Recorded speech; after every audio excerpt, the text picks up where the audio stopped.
تو انہیں زلزلے نے آ پکڑا، یوں وہ اپنے ہی گھروں میں اوندھے کے اوندھے پڑے رہ گئے۔ قوم صالح پر آنے والا عذاب، اس میں زلزلہ بھی تھا اور چیخ کا ذکر بھی آتا ہے، اور پھر یہ کہ وہ اوندھے جا پڑے، سینے کے بل ایسے گرے کہ ہل بھی نہ سکے، اٹھ ہی نہ سکے واپس۔ تو وہ ان سے منہ موڑ کر چلا گیا اور کہا، ہے میری قوم، یقیناً میں نے تمہیں اپنے رب کا پیغام پہنچا دیا تھا اور میں نے تمہاری خیر خواہی کی تھی، لیکن تم خیر خواہوں کو پسند نہیں کرتے۔ کتنا بڑا دھوکہ ہے، اور یہ ابلیس کا دھوکہ ہے نا، کہ وہ انسان کو اس طرح بلائنڈ کر لیتا ہے کہ وہ خیر خواہ اس کو بدخواہ نظر آتا ہے۔ دیکھیں خاص طور پہ بچوں کو ماں باپ کیسے نظر آتے ہیں کہ یہ تو ہمارے دشمن نمبر 1 ہے، حالانکہ ماں باپ سے بڑھ کر خیر خواہ کون ہو سکتا ہے۔ اور اسی طرح اور رشتوں میں بھی، جو کوئی نصیحت کرے، جو کوئی حق کی بات بتائے، لوگ اس سے بدظن ہو جاتے ہیں، دور ہو جاتے ہیں کہ ان کا تو سامنا ہی نہ کرو، ان سے تو ملو ہی نہ۔ تو نصیحت کرنے والوں سے نفرت کرنا یہ قوموں کی ہلاکت کی نشانی ہوتی ہے۔ اور لوط کو ہم نے پیغمبر بنا کر بھیجا جب اس نے اپنی قوم سے کہا، تم ایسے فحش کام کا ارتکاب کرتے ہو جس کا تم سے پہلے جہان والوں میں سے کسی نے بھی ارتکاب نہیں کیا۔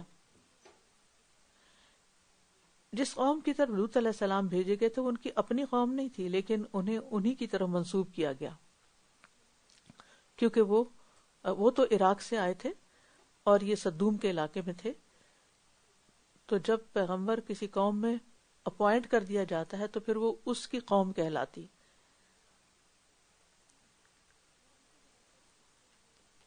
اور پھر یہ کہ انہیں سمجھانے کے ساتھ یہ بتایا، سمجھاتے ہوئے یہ بتایا کہ تم ایسا کام کر رہے ہو جو آج تک دنیا میں نہیں ہوا۔ تم عورتوں کو چھوڑ کر مردوں کے پاس شہوت سے آتے ہو، بلکہ تم حد سے گزرنے والے لوگ ہو۔ اور اس کی قوم کا جواب بس یہی تھا کہ وہ کہنے لگے، انہیں اپنی بستی سے نکال دو، ان کو یہاں سے نکال دو، بے شک یہ کچھ لوگ ہیں جو بہت پاک باز بنتے ہیں۔ بس ہم نے اسے اور اس کے گھر والوں کو بچا لیا۔ یعنی وہ نکالنے جا رہے تھے نصیحت کرنے والوں کو، اللہ نے انہی کو ختم کر دیا۔ بس ہم نے اسے اور اس کے گھر والوں کو بچا لیا، سوائے اس کی بیوی کے، وہ پیچھے رہ جانے والوں میں سے تھی، کیونکہ جو کسی کے برے عمل سے راضی ہوتا ہے وہ انہی کے ساتھ اٹھایا جائے گا۔ جیسے لوط علیہ السلام کی بیوی اس قوم کے عذاب میں کیوں شامل کر لی گئی، حالانکہ وہ خود اس برے کام میں مبتلا نہیں تھی، اس میں ملوث نہیں تھی، لیکن وہ اپنی قوم کے اس فعل کو برا بھی نہیں سمجھتی تھی۔ تو برائی کو برا نہ سمجھنا اور کہنا اٹس اوکے، یہ بھی اللہ کی ناراضگی کا سبب بنتا ہے۔